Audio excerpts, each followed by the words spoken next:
सफल बने, समर्थ बने, पावन बने जीवन। मीठी मुरली सुन के पाए सुख सघन। आज का चिंतन, आज का चिंतन। ओम शांति। Good morning. ज्ञान का सागर परम पिता परमात्मा दिव्य विधिदाता आज हम बच्चों को कह रहे हैं, तुम अभी सच्ची सच्ची पाठशाला में बैठे हो। यह सत्संग भी है, यहां तुम्हें सत्य बाप का संग मिला है जो पार लगा देते हैं। साथ में बाबा पूछ रहे हैं, हिसाब किताब के खेल में मनुष्य की समझ और तुम्हारी समझ में कौन सा अंतर है? मनुष्य समझते हैं ये जो दुख सुख का खेल चलता है, ये दुख सुख सब परमात्मा ही देते हैं, और तुम बच्चे समझते हो ये हर एक के कर्मों के हिसाब किताब है और ये फल है, खेल है। बाप किसी को भी दुख नहीं देते हैं, वो तो आते ही सुख का रास्ता बताने। बाबा कहते हैं, बच्चे मैंने किसी का भी न किसी को दुखी बनाया, न किसी का भी दुख देने का ऐसा कोई बात किया, दुखी नहीं किया किसी को। यह तो तुम्हारे कर्म का फल है। बाबा ने बहुत प्यारा सा गीत याद किए हैं, इस पाप की दुनिया से कहीं और ले चल। बाबा कहते मीठे मीठे रूहानी बच्चों ने गीत सुना, किसको पुकारते हैं? बाप को।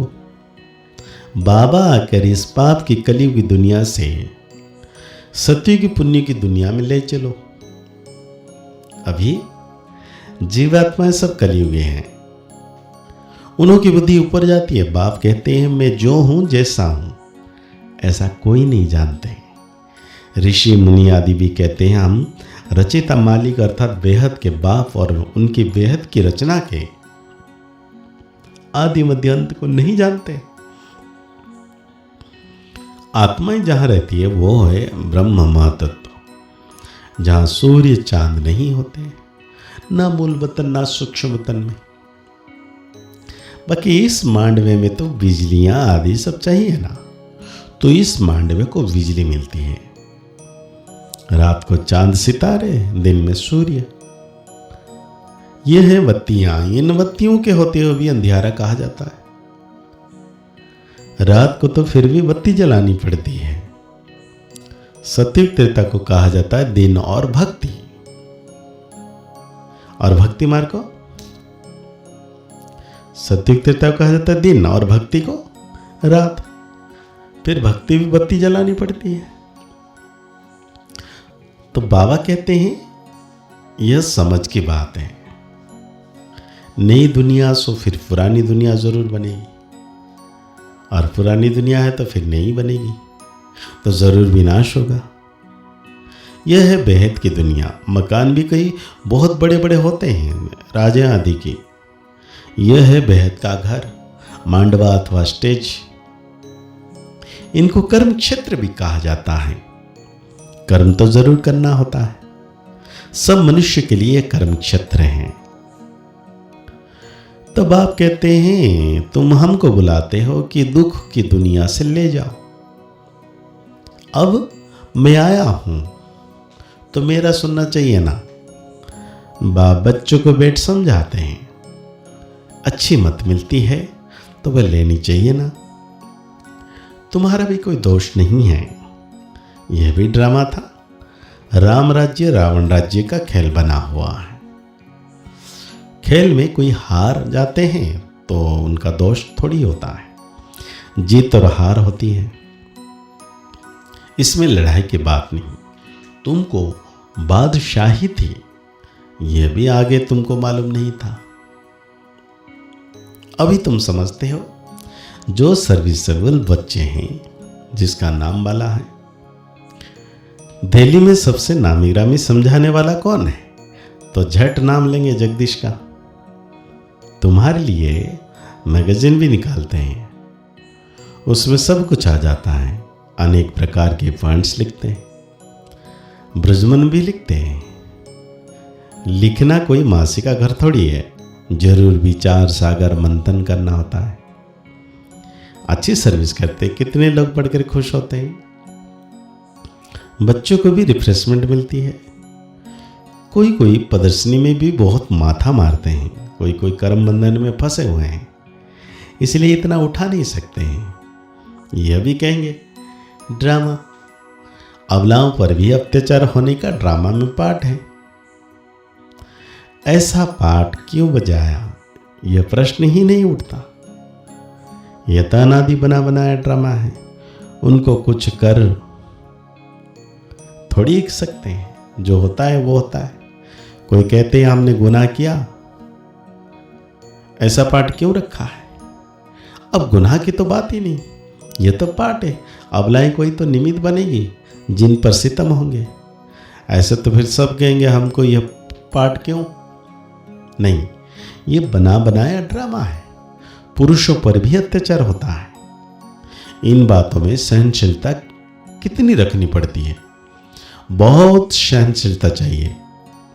माए के विघ्न तो बहुत पड़ेंगे। विश्व की बादशाही लेते हो, कुछ मेहनत करनी पड़े। ड्रामा में अपदाएं खिटपिट आदि कितनी है। अबलाओं पर अत्याचार लिखा हुआ है। रक्त की नदियां बहेगी, कहां भी सेफ्टी नहीं रहेगी। अभी तो सुबह को क्लास आदि में जाते हैं सेंटर्स पर, वो भी समय आएगा तो तुम बाहर निकल भी नहीं सकेंगे। दिन प्रतिदिन जमाना बिगड़ता जाता है और बिगड़ना है। दुख के दिन बहुत जोर से आएंगे। बीमारी आदि में दुख होता है तो फिर भगवान को याद करते हैं, पुकारते हैं। अभी तुमको मालूम है, बाकी थोड़े दिन है, फिर हम अपने शांतिधाम सुखधाम जरूर जाएंगे। बाप कहते हैं मैं कभी दुख नहीं देता हूं, मैं तो आधा कल्प के लिए सुख देकर जाता हूं। यह फिर सुख और दुख का खेल है। सिर्फ सुख का ही खेल होता फिर तो यह भक्ति आदि कुछ ना हो। भगवान से मिलने के लिए भक्ति आदि सब करते हैं। अब बाप बेट सारा समाचार सुनाते हैं। बाप कहते हैं तुम बच्चे कितने भाग्यशाली हो। उन ऋषि मुनिया आदि का कितना नाम है। तुम हो राज ऋषि, वो है हठ योगी ऋषि। ऋषि अर्थात पवित्र। तुम स्वर्ग के राजा बनते हो तो पवित्र जरूर बनना पड़े। कितनी बड़ी दुनिया है। एक एक शहर में मनुष्य कितना भरा हुआ है। बाप कहते हैं अच्छा है जो तुम कुछ भी पढ़ रहे हो वो बहुत अच्छा है, और जो पढ़े नहीं है, पढ़ा हुआ सब बुद्धि से निकालना पड़ता है। एक बात सिर्फ धारण करनी है। मीठे बच्चे, बाप को याद करो। तुम कहते भी थे ना बाबा आप आएंगे तो हम बाहर जाएंगे, कुर्बान जाएंगे। तुम्हें फिर हमारे पर कुर्बान जाना है। लेन देन होती है ना। शादी के टाइम स्त्री पुरुष एक दो के हाथ में नमक देते हैं। बाप को भी कहते हैं हम पुराना सब कुछ आपको देते हैं। मरना तो है, यह सब खत्म होना है। तो आज धारणा के लिए बाबा कह रहे हैं सहनशीलता का गुण धारण कर माया के विघ्न में पास होना है। अनेक आपदाएं आएगी, अत्याचार होंगे। ऐसे समय पर सहन करते बाप की याद में रहना है। सच्ची कमाई करनी है। विशाल बुद्धि बन इन बने बनाए ड्रामा को अच्छी रीति समझना है। यह कुदरती ड्रामा बना हुआ है, इसलिए प्रश्न उठ नहीं सकता। बाप जो अच्छी मत देते हैं उस पर चलना है। तो आज बाबा वरदान दे रहे हैं मायाजीत विजयी बनने के साथ साथ परोपकारी भव। बाबा कहते हैं अभी तक स्व कल्याण में बहुत समय जा रहा है, अब परोपकारी बनो।